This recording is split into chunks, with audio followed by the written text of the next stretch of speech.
जी नाजरीन, our news में खुश आमदीद कहते हैं। खबरों का रुख करते हैं डेरा गाजी खान की तरफ, जहां से हमारे बैरो चीफ असद खान सूरी की रिपोर्ट के मुताबिक थाना दरखास्त जमाल खान पुलिस ने शराब की भट्टी पर रेड करके शराब कशीदकार को रंगे हाथों गिरफ्तार कर लिया।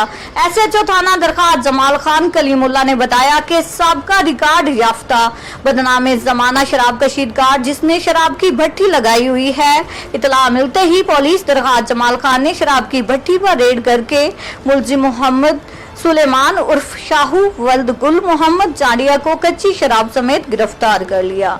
दौरान रेड भट्टी पर 120 लीटर लहन मां सामान कशीदकारी कब्जा पुलिस में लेते हुए मुलजिम के खिलाफ मुकदमा दर्ज करते हुए हवालात में बंद कर दिया।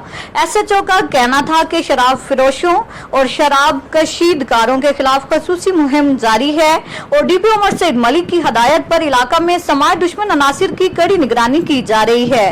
शराब कशीदकारों का जड़ से खात्मा और उनको राय रास्त पर लाना मेरा मिशन है।